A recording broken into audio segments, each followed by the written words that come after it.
እናት በስተርጅና ልጄ ደረሰችልኝ ለወግ ለማዕረግ በቃችልኝ ደግሞ ፍሬዋን ላይ ነው ብለው ሲሉ አንዳች ችግር ገጠማቸው።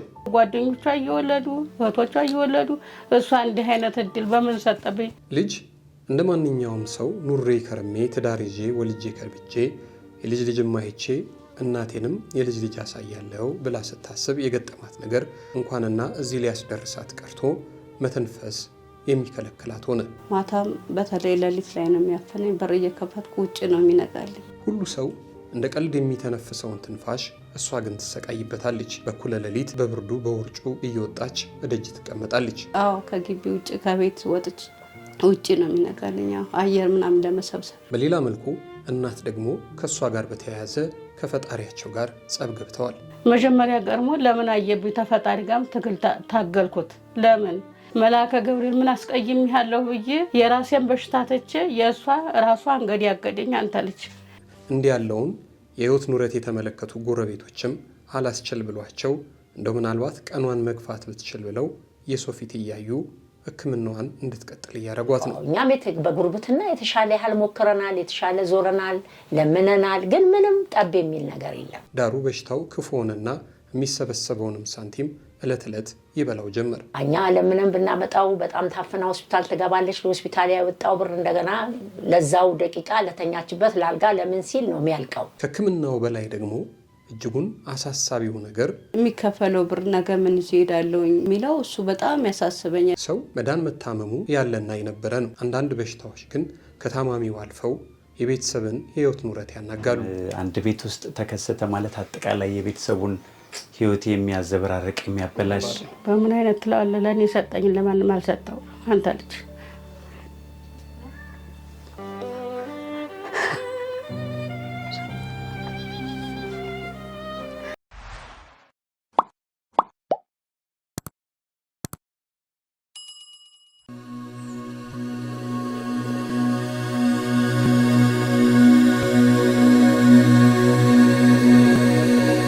አዘር እንዴት ነው?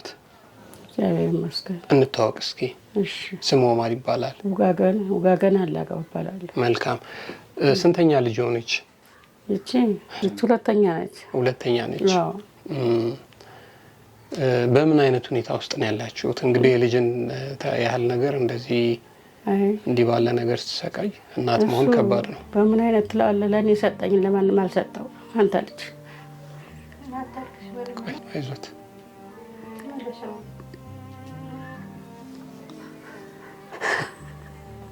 አይዞት አይዞት። ምን መሰለህ ለሆናት እንደው ታስበው እኔ መጀመሪያ ታማሚ ነበርኩ። አሁን እኔ ታመውጥቼ ተኝቼ ማለት ነው። እሷ ለካ ታማራል የምሰማው ነገር የለም። አሁን ለካ እሷ ተመርምራ ስትመጣ እማዬ እንዴት አደርሽ ስትለኝ እኔ ልጠይቅ ነው የሚመስለኝ። ለካ እሷም ተመርምራ ትመጣ እኔ ልጠይቅ ነው እያልኩ ስል በኋላ የልጄ ባል ደግሞ አንድኛው አለች መጥቶ እሱ ማታ ተምሽቶ 4 ሰዓት ተኝቻለሁ። ማዘር እንዴት ዋላችሁ ብሎ ግብት አለው። ወይ ድንግጥ አልኩና ማዘር አይዞህ ተኙ ሲለኝ ቁጭ አልና እንግዲህ ማዘር የምስራ በሽታ ሌላ ሆኗል። ዘመድ ያለኝ የምትልበት ላይ ፈልጉ። እሱ ገንዘብ ነው አስፈላጊው፣ ገንዘብ ላይ ፈልጉ። እንደዛ ያለ በሽታ ሌላ ሐኪም ቤት ተወስዳት ይችል ምንህ ነች ሲሉኝ እህቴ ነች አልኳቸው። እንግዲያው ይችል ልጅ በሽታው እንግዲያው ኩላይ ነው። ፊቷ እየጠቆረ አታዩም? ሰውነቷ እያበጠ ፊቷ እየጠቆረ እየመጣ ስለሆነ በሌላ ጋር ውሰዳት እንጂ ኩላይ ነው በሽታው አለችኝ። አሁን እኔም የምፈልገው ማልቀስ ታይሆን ዋጋ የለውም። ዘመድ ያለኝ ወጥቶባ አልቀሱ ገንዘብ የሚያስፈልጋት አለኝ። እኔም የራሴን በሽታ ወደዛ ጣልኩና እድሜ ለጎረቤት እድሜ ለዘመድ እድሜ ለአዲስ አበባ ይኸው አሁን ድረስ እሑድ መጣ፣ ሰኞ መጣ፣ በዓል መጣ እየለመኑ እዛ ደርሰዋታል። አሁን የገንዘብ ምንጭ የለውም። ግድ የለሽም ደግሞ እንደዚህ ቢሆን ሊረዷት ይችላሉ። እሺ እንደዚህ ደግሞ አድርጊ። መጀመሪያ ገርሞ ለምን አየብኝ ተፈጣሪ ጋርም ትግል ታገልኩት። ለምን እኔ ሌላ ሳስባት ደግሞ እንዲህ ያለ ታርጋ መጣብኝ። ጓደኞቿ እየወለዱ እህቶቿ እየወለዱ እሷ እንዲህ አይነት እድል በምን ሰጠብኝ?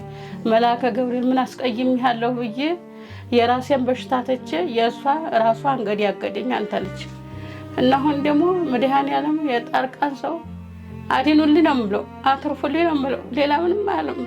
የገንዘብ ጉዳይ ተሆነ እዚህ ገንዘቡንስ ሰው አወጣው። እስቲ አንተ ደግሞ ማዲያኑን አንተ ሞክርልኝ። እኔ አንተን ምለምን ለማዲያን ነው። ገንዘቡ እንደሆነ ከህዝብ ላይ ተለመነ። ህዝብ ደግሞ እድሏ መድኃኒዓለም እውነቴን ነው የማላውቀው ሁሉንም የሚጠይቀኝ ማዘር ያቺ ልጅ እንደ ኮለች የማይለኝ የለ አለችው እንደሰጣት መቼም እስካሁን ድረስ አለችው እያልኩ እኔ መልስ እየሰጠው ታሰላሰለው ልተኛም የሰው ልቀመጥም የሰው ጭንቅላቴን አናወጠኝ። ሐኪም ቤት እንኳን ትሄድ ምንድነው ጭንቀቱ እርሶ ልጁ ለምንድን ነው ይሉኛል። ሐኪም ቤት እንኳን ምርመራ ሲሄድ ጭንቀት አለበት መሰለኝ። ኧረ በጠጉር የልክ ነው ጌታዬ ያለብኝ። እንደዚህ ኮኝ ሳስረዳቸው እነሱ ለሚያዝ ነው መጣውና አሁን የመጨረሻውን መድኃኒዓለም እሱ የሰውም ገንዘብ እድል ኖሮት ያተርፋን ነው የምለምነው አባዬ። ሌላ የምለው ነገር የለኝም እና እንዲህ ያለ ፈጠራ ይደርስባታል ብዬም አላሰብኩትም ነበረ። ምን ይደረጋል? አይዞት። ስንት ዓመት ሆኖ እርሱ? ስንት ዓመት ሆኖ? እኔ እንዲህ ወደ 7 ጠጋለሁ። መልካም ጠጋለሁ። አይዞት እንግዲህ ፈጣሪ ያውቃል። እሱም ጸሎት ያድርጉ። እውነት ነው። እንግዲህ አሁን ይሄንን የሚያዩ ሰዎች ይጨክናሉ ብለን አናስብም። እውነት ነው። አሁን ለሷ 5ም 10ም አንድ እድሜ አንድ ቀን ይጨምራል። እውነት ነው አይደለ? አሁን እዚህ ቤት የሚጣል ሳንቲም የለም። እውነት ተጠራቅሞ ህይወት ይመልሳልና እንግዲህ ዚያር ያውቃል። እስቲ ልክ ነው። እሺ አይዞት። እውነት ነው። አይዟቸው። እኛ ለነገ ጠዋት እናስብን ማየ ዛሬ እኮ ነገ ምን ይሄድ ያልብላለች እንደሆነ ድንገት ቤቶች እንዴት ዋላችሁ ብለው መጥት ይላሉ። ያችን ለአንድ ነገር ትሆነሽ ብለው ታናስበው ውርውር አድርገው ደግሞ አንዳንዶች መጥት ብለው ይሄዳሉ። አይ ፈጣሪ እንደ በሽታዋን ማመጣህባት እንጂ ሰው ስረቷን ነበር። እስኪ አንተን ታሪክ ነው የማየው ብዬ ትግሌ ተዝጋቢር ነው። ህዝብ እንኳን 5ም 10ም እየወረወረ እዛ አድርሷታል። እንግዲህ አሁንም በገንዘብ ነው ያለችው። በገንዘብ ሄዲያ ስልኮ ላይ እዚህ ላይ ብሩ ታልታየ ሕክምና ገባ ስልኳ አካውንቷ ላይ እንዲህ ያለ ታሪክ ነው ያለበት። ገብታ እዚህ ላይ ታልታየ ብሩ እዛ ለምን እንትን አትልም? አያስገቡም እዛ። ኧረ በስመ አብ። ሐኪሞቹማ ብቻ እስካሁን ተፈጣሪ ጋር ድርሰዋታል እስካሁን ድረስ ሁላችንንም። እኔ እንግዲህ እንዳልክ እኔንም ወይኔን ቅድሚያ አድርገኝ ጀምረኛ እኔን ቅድሚያ አድርገኝ እሷም እንዳታሳይ እያልኩ ነው እንጂ ልመናዬ ገንዘቡ እንኳን ዲሃ ቤት ስሙን ለለበይ ቤት ገብቶ በሽታው ኃይለኛ በሽታ ነው። የገንዘብ ጠላት ነው እሱ እና ብናሰላስለው መፍትሄው እየጠፋ ነው። በዘመድ አይፈታ፣ በጎረቤት አይፈታ። እሱ ትግሉ ተገንዘብ ጋር ነው ብሎም ፈጣሪ እንግዲህ እሱን ድርሻው ምን አደርጋለሁ። አይዞት። እሺ እግዚአብሔር ያውቃል። እሺ አዎ እውነት ነው። እግዚአብሔር ያውቃል። አይዞት። እንግዲህ መልሰን የምንገናኝ ይመስለኛል። ዛሬ እኚህ እናት ልጄን እባካቸው ታደጉልኝ ሲሉ ወደ ሚዲያ የመጡት ምናልባትም ለእግዚአብሔር ያደራቸው ከጉድለታቸው የምትለግሱ ከተረፋቸውም የምትሸሩ ካላቸው ይህን ቤተሰብ እንድትመለከቱት ነው። የደም ግፊት ነበረብኝ። መጀመሪያ የደም ግፊት እየተመላለስ ጳውሎስ ሐኪም ቤት ቀጠሮ እየተያዘልኝ ጳውሎስ ሐኪም ቤት ታከም ነበረ። 1 ዓመት ከ4 ወር እየተጠቀምኩ የደም ግፊት ከዛ ከ1 ዓመት ከ4 ወር ከታመምኩ ወዲያ ከመጨረሻ ላይ በጣም ኃይለኛ ታመምኩኝ። ከዛ ቀጥዬ ምርመራ ሳረግ 2ቱም ኩላሊትሽ ፌሎላር ተባልኩኝ። አሁን በዛ ላይ ነው ያለሁት። በኩላሊት ህመምተኛ እየታከምኩ ነው ያለሁት። በሳምንት 3 ጊዜ ታከምኩ ነበር። በሳምንት 3 ጊዜ ስቸገር ጊዜ በሳምንት 2 ጊዜ አድርጌዋለሁ። እሱንም ጎረቤትም ጓደኞቼ ምናምን እየለመኑ ነው የሚያስታክሙኝ እስከዛሬ ድረስ። አሁን ግን አቅም አጣሁኝ። እኔ እርዱኝ ነው የምለው። ስንት ጊዜ ሆነ ማለት ነው? ኩላሊት እንትን ጥበት ከጀመርኩኝ 2 ዓመት ከ6 ወር ምናምን አካባቢ። 2 ዓመት ከ6 ወር 2 ዓመት ከ6 ወር ነው ከጀመርኩኝ። አሁን ግን በጣም አቃተኝ። ልመና ውስጥ ገብቻለሁኝ። እርዱኝ ነው የምለው። ከዚህ በፊት 3 ጊዜ ነበር የምትታጠበው? በሳምንት 3 ጊዜ ነበር የምታጠበው። አቅም አጣሁ። ግን ጥሩ የሚሆነው በሳምንት 3 ጊዜ ቢሆን ነበረ። የአቅም ችግር ግን በሳምንት 2 ጊዜ አድርጌዋለሁ። ከዛ በላይ ደግሞ በጣም ሌላ ደግሞ ተደራራቢ በሽታ አለ። እነሱ በጣም ከባዶች ናቸው። የመታፈን እሱ ከባድ ነው። የእሱም በጣም ችግር አለብኝ። ኦክሲጅን ያስፈልገኛል። የኦክሲጅን እጥረት አለብኝ። ኦክሲጅን የሚተባበረኝ ሰው ባገኝ በጣም ደስ ይለኛል። በዚህ አጋጣሚ ኦክሲጅን ማለት ያፍንሻል ነው? አዎ፣ ሲያፍነኝ ማዳሬ ምናምን ሌሊት እየሄድኩ ነው ኦክሲጅን እየተከራየን ምናምን እዛ ነው የምጠቀሙ።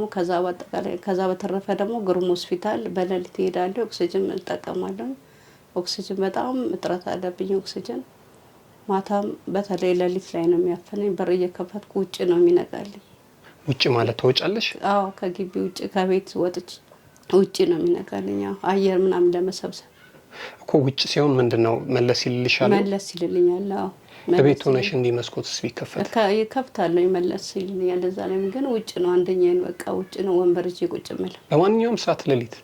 አዎ፣ ያው በሳምንት 2-3 ጊዜ ያፈነኛል በቃ ቋሚ። ካለበለዚያ ቅርብ ሐኪም ካለ እዛ ሄደን ኦክሲጅን እንጠቀማለሁ።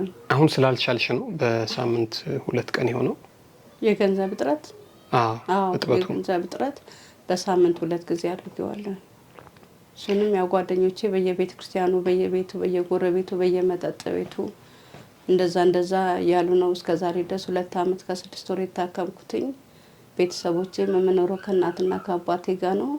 እማዬም ይኸው የምታያት ናት፣ አቅም የላትም። እንደዛ ነው የምኖረው። ስንት ብር ነው አሁን መታጠቢያው? መታጠቢያው 4,515 ብር ነው ከነ መድኃኒቶቹ ከራስን ይዘ የምትሄደው እና ኢፖቲን እና አይረን አንድ ላይ 7,000 ብር ነው የሚጨርሰው። አንድ ላይ 7,000 ብር ነው የሚጨርሰው በቀን። ትራንስፖርት አለ? ትራንስፖርት አለ። እሱንም አንዳንድ ጊዜ በራይድ አንዳንድ ጊዜ በባስ። እንደዛ አይነት ነገር ሰምቼ ነው። አንዳንዴ ዲያሊሲስ አድርገሽ በባስ ከሰው ጋር እየተጋፋሽ ትመጫለሽ። እንደዛ ነው የምጠቀመው። በባስ ነው የምጠቀመው። ራይድ በጣም አይቻልም በራይድ መምጣት እና በባስ ነው የምመጣው። እንግዲህ አሁን ካላችሁበት ከዚህ ከአያት ግሩም ማለት ኳስ ሜዳ ከፍተኛ 7 ትምህርት ቤት ከፍ ብሎ ነው። በጣም ሩቅ ነው። ቢያንስ 1,000 ምናምን ብር ይመጣል ራይዱ። አዎ፣ ሲሄድ 800 ብር ስመጣ 800 ብር ራይድን አልችልም። ስለዚህ ከባስ ጋር ተካፍቼ መመጣ። ሌሊትስ እንዴት አድርጋችሁ ትወጣላችሁ? ሌሊት ራይድ አለ። ጎረቤትም እዚህ አንዳንድ ሰው እንደውላለን። እነሱ አንዳንድ ጊዜ ያደርሱናል። እዚህ ጤና ጣቢያ ምናምን? እዚህ ጤና ጣቢያ ድንገተኛ ገባለሁ። አሁን 2 ዓመት ሆነሽ? 2 ዓመት ከ6 ወር አካባቢ ነው። 3 ዓመት ሊሆን ነው። እንግዲህ በጣም መጥፎ ከሚባሉ በሽታዎች ውስጥ ነው አንዱ ኩላሊት አይደለም? እውነት ነው። ሞት እየጠበቁ ከዛሬ ነገ። እውነት ነው። ምንድን ነው ግን የሚሰማሽ አሁን ስለ ህይወት ስለመኖር? ያው እንግዲህ እኔ እንትን ብል ደስ ይለኛል፣ ብድን ደስ ይለኛል። ግን ያው ምንድነው አንደኛ ከህመሙ የበለጠ የሚከፈለው ብር ነገ ምን ይዤ እሄዳለሁ የሚለው እሱ በጣም ያሳስበኛል እንጂ እንደውም ህመሙ ብዙም እንትን አይደለም። ከተጠነቀቅ ከውሃ ከምናም ከብዙ ነገር ከተጠነቀቅ ብዙም እንትን የለውም። ግን ይዘህ የምትሄደው ነገሮች እነሱ በጣም ያሙኛል እነሱ። ሌላው ደህና ነው። ገንዘቡን ነገ ምን ይዤ እሄዳለሁ በሚለው እሱ ያሳስበኛል በጣም። እኮ ሀሳብ ጭንቀቱ ነው የሚገባው አይደል? ብር እጅ ላይ ያልኩ። አዎ፣ እሱ ነው የሚጎዳው። 7,000 ብር ከየት ይመጣል በሚለው ነው የሚያሳስበኝ። በወር ወደ ስንት ማለት ነው? በወር እስከ 90 ምናምን ሺህ ብር ጨርሳለሁ። ምሳሌ እንደዛ ጨርሳለሁ። 90 እኮ በሳምንት 3 የምትወስጂ ከሆነ ወደ 90 ሺህ 100 ሺህ አካባቢ ይመጣል ከነ ትራንስፖርቱ። ድንገት ደግሞ ሲያፈናማ ከሆነ ይሄን ያህል ብር አንጥላ ድንገት ተለጥፈት በኋላ ማለት ነው። እሱ በጣም ነው የሚያም። እሱ ከባድ ነው። እሱ በጣም ከባድ ነው ከህመሙ የበለጠ። እስከ ዛሬ ታዲያ አሁን እንዴት ቆያችሁ? ይሄን እንግዲህ 2 ዓመት ከባድ ነው። ያው ጓደኞቼ ቤተክርስቲያንም ይዞራሉ፣ እንደገና በየመጠጥ ቤቱ ምናምን። ከዛ ቀጥለው ደግሞ በየጎረቤቶቼ ከራሳቸውም ያንዷን ነግዝሽ ምናምን እያሉ በእንደዛ ነው የኖርኩት። ምንድነው አሁን ዶኔት የሚያደርግሽ ሰው አላገኘሽም? ኩላሊት ንቅለ ተከላ አላሰባችሁም ነበር? እንደዛ አላሉሽም?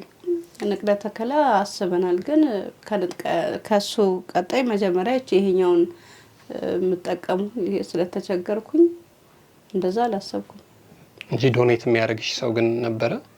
ኩላሊት የሚሰጥሽ ሰው ግን? የለም። የሚሰጥሽ ሰው ግን አልነበረ? ስለዚህ አሁን ለጥበቱ ብቻ ነው። ስለዚህ አሁን መግፋት የምትፈልጊው ከዚህ በኋላ እየታጠብሽ ነው? አዎ እንደዛ ነው። ምግብ ምናምን ትወስጃለሽ?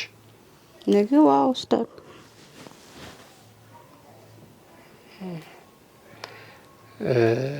እንግዲህ ያው የኛ ድርሻ ይሄንን የእናንተን ጉዳይ ህዝብ እንዲያየው ሰው እንዲያውቀው ማድረግ ነውና ይሄንን የሚመለከት ሰው ሀገር ውስጥም ከሀገር ውጭ ያሉም ሰዎች ምንድነው ማስተላለፍ የምትፈልጊው? ያው እርዱኝ ነው የምለው። ከሀገር ውስጥም ኢትዮጵያኖችም ከሀገር ውስጥም ያላችሁት ከውጭም ያላችሁት እርዱኝ ነው የምለው። እርዳታ አድርጉልኝ ነው የምለው። እኔ መስታወት በቀለ እባላለሁ። የምስራቅ ጎረቤት ነኝ። መልካም እሺ። እንግዲህ እኛ እንደ ጉርብትና እዚህ ቤተሰብ ውስጥ የተከሰተው ነገር እሷ ባላወቀችውና ባላሰበችው ሰዓት ያው ወደ ሆስፒታል እየሄደች ስትከታተል ነበርና ሌላ ህመም ነበረባት። በዛ እየተከታተለች ቆይታ መሀል ላይ የኩላሊት ችግር እንዳለባት ሐኪም አስረዳት። ጳውሎስ ሆስፒታል ነበር የምትከታተለው።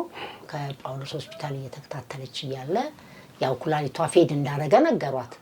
ፌል አረገ ተባለ። ሁለቱም ፌል አረገ ተብሎ ተነገራት። ከዛ በኋላ ያው አቅም የሌላት ከእናትና ከቤተሰብ ጋር የምትኖር ናት። ምንም እሷም ስራ የላትም፣ ምንም ነገር የሌላት ልጅ ናትና ስለዚህ ያ በዛ ድንጋጤ እሷም በጣም ታማ ነበርና ስለዚህ የግድ መታከም አለባት ተብሎ በአካባቢው የሚገኙ ወጣት ምናምን ተሯሩጦ ያላቸውን ነገር አስተባብረው ያው እኛ ሀገር ላይ ያለው ነገር ልመና ነው። ይሄ በሽታ ደግሞ ከአቅም በላይ ነው። ማንም ሰው ስራ ያለውም ቢሆን ሀብታምም ቢሆን ንብረቱን ሸጦ የሚጨርስበት ነው። በአንድ ነገር ላይ የሚቆም አይደለም። ስለዚህ ያው ብዙ ስቃይ ነው። 3 ጊዜ በሳምንት መታጠብ አለባት ተብሎ ከሐኪም ተነገራት።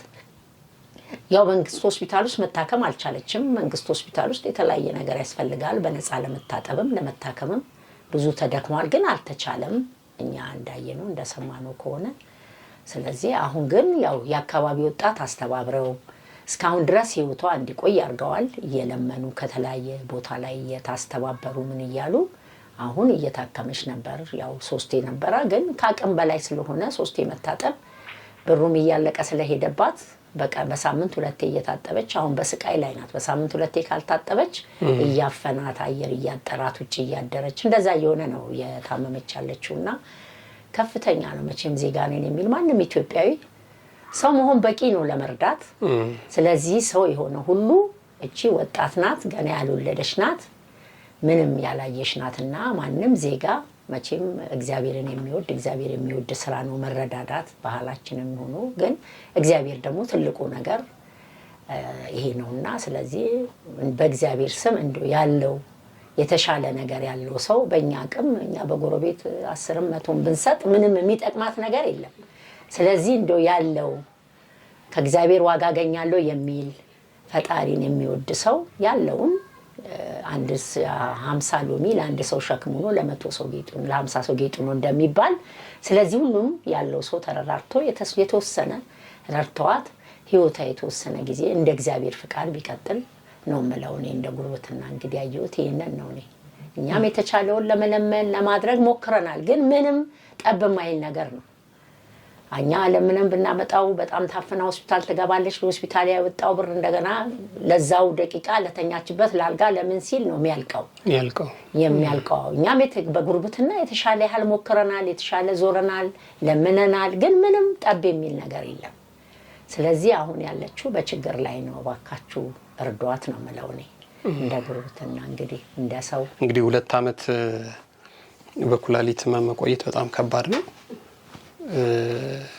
ምንድነው አሁን እንዴት ነው የምትቀጥሉት? አሁንስ እንዴት ነው ያላችሁት? አስቸጋሪ ነው። አሁን እንግዲህ እኔ ኩላሊት ህመም ከተጀመረ ጊዜ ጀምሮ በጣም ብዙ ከባድ የሚባሉ ጊዜያትን አሳልፈናል ከዚህ ህመም ጋር በተያያዘ። አንደኛው ትልቁ ፈተና እንግዲህ የኩላሊት ህመም የሚባለው በነገራችን ላይ ኩላሊት ህመም ማለት እኔ የበሽታዎች ሁሉ የመጨረሻው ትልቁ የመጨረሻው ጣሪያው ይመስለኛል። የኩላሊት ህመም አንድ ቤት ውስጥ ተከሰተ ማለት አጠቃላይ የቤተሰቡን ህይወት የሚያዘበራርቅ የሚያበላሽ የቤተሰቡን ብቻ አይደለም የጎረቤቱን አጠቃላይ ሁሉ የሚነካካ አስቸጋሪ የሆነ በሽታ ነው ይሄ ኩላሊት በሽታ የሚባለውና በጣም ብዙ ሰው እንደማስቸግሩ የሷን በሽታ እንግዲህ ከተጀመረ ጊዜ ጀምሮ ኦልሞስት 2 ዓመት አልፏል። 2 ዓመት ከምናምን ወር ነው። ይህን ጊዜ በሙሉ ያሳለፈቻቸው ጊዜያት በጣም ከባድ ጊዜ ናቸው። በጣም ከባድ ጊዜ። አንደኛ በየዕለቱ ይዛው የምትሄደው የዲያሊሲስ የሚከፈል ክፍያ ፕላስ ከዲያሊሲስ ጋር ተያይዞ አብረው የሚወሰዱ መድኃኒቶች አሉ። ሄፓቲን፣ ሄፓሪን፣ አይረን ፕላስ ደግሞ ከደም ግፊቶቿ ጋር ከመሳሰሉ ጋር አብራ የምትወስዳቸው እንደ ካልሽየም፣ ካርቢዲሎል የሚባል ኒፊዲፒን በአጠቃላይ 6 ነገሮችን አብራ ትወስዳለች ይች ልጅ እንግዲህ። ስለዚህ እነዚህን ሁሉ አድርጋ ከዲያሊሲስ ከምትከፍለው ጋር አብሮ ሲደመር የአንድ ቀን ዲያሊሲስ ወደ 7000 ብር አካባቢ ከዛም በላይ ትሆናለች በአማካይ ስትሰራ። እንግዲህ ይህንን ወጪ እያወጣች መጀመሪያ በሆስፒታል የተሰጣ ትእዛዝ በሳምንት 3 ጊዜ ዲያሊሲስ እንድታደርግ ነበር። በሳምንት 3 ጊዜ ዲያሊሲስ እያደረገች ለ1 ዓመት አካባቢ ያክል ሄዳ ነበር። መጀመሪያ ላይ በሽታው እንደገና እንደተገኘ በጣም ብዙ ሰው አግዟት ስለነበረ ለ1 ዓመት 3 ጊዜ በሳምንት እያደረገች ሄደች። ይሄ በሳምንት 3 ጊዜ ዲያሊሲስ በወር ስናሰላው እስከ 90,000 ብር አካባቢ ነው የሚሆነው። ስለዚህ ምንም ከሌለው ቤተሰብ ባዶ ከሆነ ቤተሰብ በወር 90,000 ብር እየከፈሉ ዲያሊሲስ እያደረጉ ይህን ያህል ጊዜ መቆየት በጣም አስቸጋሪ ነበር ጊዜው። ከ1 ዓመት ቆይታ በኋላ ግን የግድ ወደ 2 መቀነስ እንድትገደድ ሆነ ማለት ነው። የምታገኘው ገንዘብ እየቀነሰ ሰውን ማገዙን በተወሰነ መልኩ እየቀነሰ ሲመጣ መቀነስ ግዴታ ሆነባት ነው ወደ 2 ቀየረች። በሳምንት 2 ጊዜ ማርጋ አሁን 60,000 ብር አካባቢ ታወጣለች በወር እንደዚህ ነው። ስለዚህ በየቀኑ ይዛው የምትሄደው ብር ለማግኘት ፈተና ነው። በየቀኑ ፈተና አለባት ይች ልጅ ማለት ነው። እነዚህን ሁሉ ፈተናዎች እያለፈች እየታከመች ነው ይህን ያህል ጊዜ የቆየችው።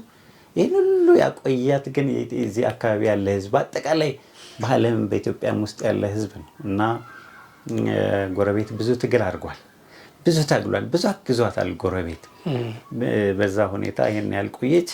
አሁን 2 ካደረገች በኋላ ግን በሳምንት 2 ከሆነ በኋላ በሰውነቷ ውስጥ የሚኖረው የፈሳሽ መጠን እየጨመረ ስለሚሄድ በጊዜው ስለማይወጣ ስለሚጠራቀም አየር መታፈን ሁኔታ እየተከሰተ መጣ ማለት ነው።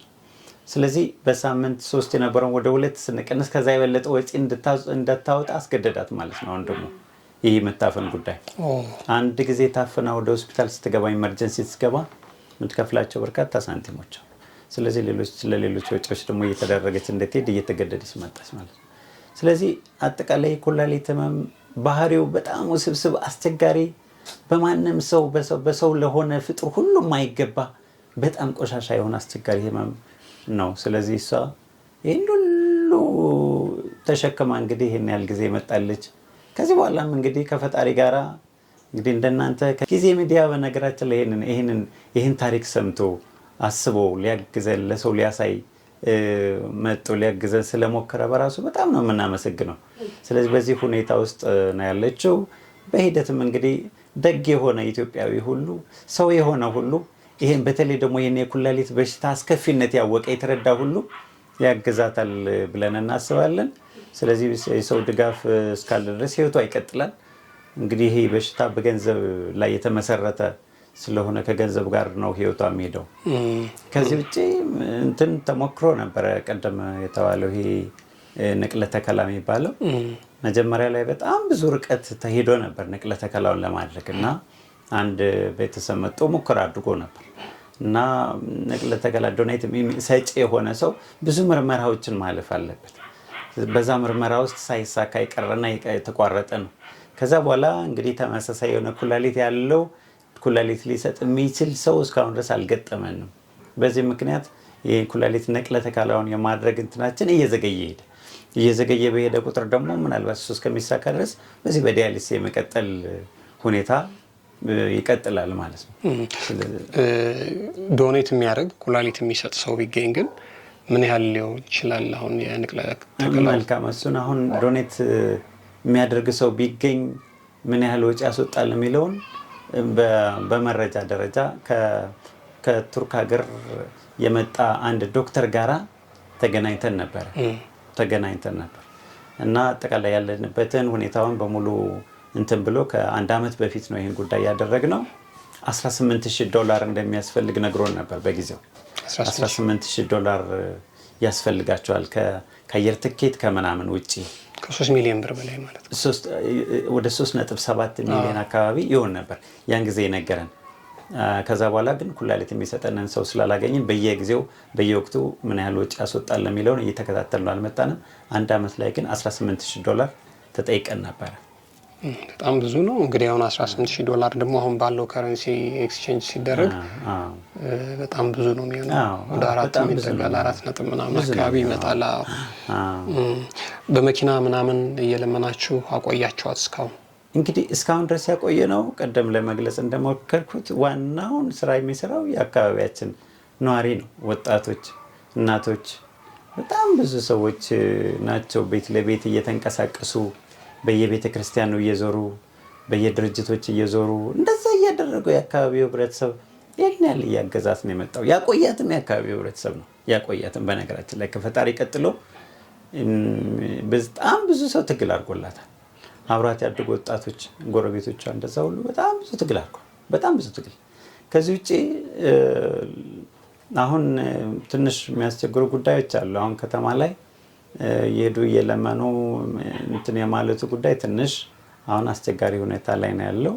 እሱ ጋር ትንሽ ለዛም ነው እነዚህ የጎዳና ላይ እንቅስቃሴዎች ምናምን አሁን ይገደባሉ፣ ያስቸግራል። ከዛ ጋር ተያይዞ ቤት ለቤት በጎረቤት በኩል ነው ስናደርግ የቆየ ነው እስካሁን ድረስ።